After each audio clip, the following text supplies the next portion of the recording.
The New York Times is reporting that this Canadian doctor traveled here to Florida to help Tiger Woods recover from his knee injury. The Times is also reporting that the FBI is investigating whether this doctor provided human growth hormone and other performance-enhancing drugs to American athletes. Now, it's not clear whether Tiger Woods is suspected to be one of these athletes. Still, all this bad press is beginning to hurt Tiger in more than just his knee. It's becoming a real pain in the wallet. Tiger Woods has won 14 majors. He's earned more than $1 billion, so he knows how to count. But right now, the math skill he needs most? Subtraction. Woods makes more than $100 million a year. More than $10 million this last year was prize money. Well, he won't get that when he doesn't play. Plus, $17 million in personal appearances, which will likely go away too. And then? The majority of his income comes from selling products for other companies. $8 million from Accenture, gone. Tag Heuer, AT&T, Gillette, unclear. That leaves $30 million from Nike and perhaps $10 million from Gatorade. He made a reported $25 million from designing one golf course in Mexico, and he's done others. But the sales pitch for these courses and this real estate is based on Woods' formerly perfect image. What you want to do is you want to create great golf courses, and we have an opportunity to do that. Now investors who put up the bill for these courses stand to lose out if the tarnished Tiger isn't enough to lure in golfers. And it's not only about what Tiger is losing. The PGA Tour is going to take it really on the chin. Ticket sales could drop by 25%. They're basically going to lose probably a lot of sponsorships, but more importantly, they're going to lose a lot of audience. Last year, TV ratings dropped 50% while Woods was out with an injury. Other golfers could suffer too. PGA prize money has quadrupled since Woods came along. And what about Nike? Nike golf products didn't exist before Tiger. It certainly hurts their advertising campaigns. They have to come up with new and innovative ways to advertise while Tiger kind of takes his time off. If sales decline by a third, it could cost Nike as much as $455 million.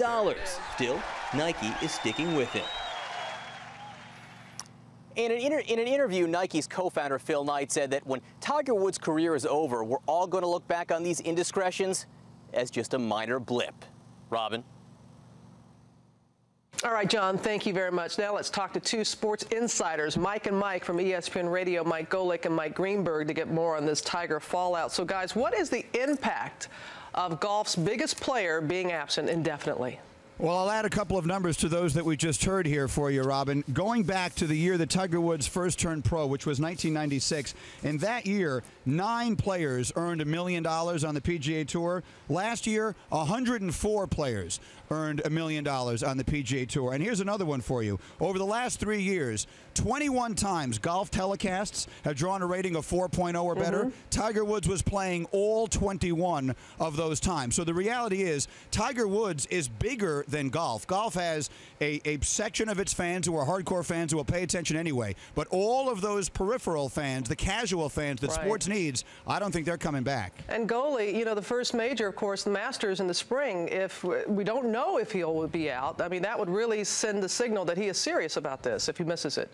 And I don't think he's going to miss it. Now, it doesn't mean he's not serious about what he's trying to do in his home life right now. Only he knows, and Elin, his wife, and family know what's going on there. But listen, we know what Tiger's about. We know the money attached, as Greeny just said, but we know the number Tiger is about, and that number is 18. And that's the majors that Jack Nicklaus has, and Tiger has 14. That's what he's playing for. That's Tiger's history. That's his legacy from the golf side of it, is the major. So I think he'll be back for that. Greeny, you were talking about the numbers earlier. There has been somewhat of a backlash, not among, as you said, not among those who follow golf, but outside of golf. So even a damaged Tiger, a tarnished Tiger coming back would be better than no Tiger at all? I definitely think so. I think there will be a curiosity factor, a big one when Tiger first comes back. And if he continues to be the great player that he has been, the greatest of all time, which is what he has been, I think slowly but surely you will see some of the anger subside and people just continue to appreciate what he's been. I don't think his reputation will ever be what it was on Thanksgiving Day. I don't think that Tiger Woods is ever coming back. But that does not mean that he will not remain overwhelmingly the most compelling figure, not only on the PGA Tour, but maybe in all of sports. But goalies, part of the attraction with Tiger is that he was just invincible on the golf course, it seemed. Do you think he could still have that when he comes back?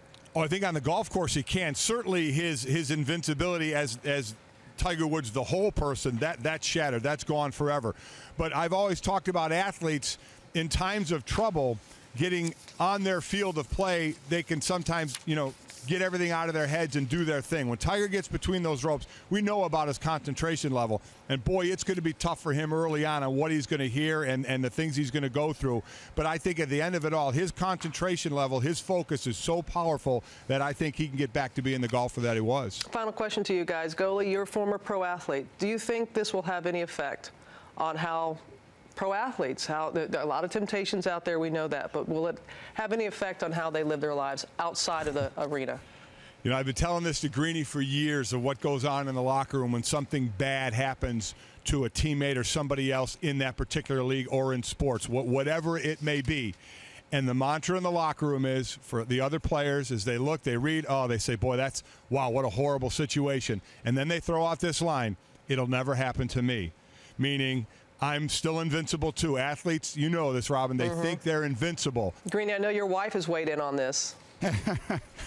That's exactly right. Yeah. She's not so impressed. Well put, Greeny. Mike and Mike, thank you so much. I know you're getting a lot of calls on this, so thanks. Appreciate your time this morning. Have a good day, you too. All righty. Take care. Bye-bye.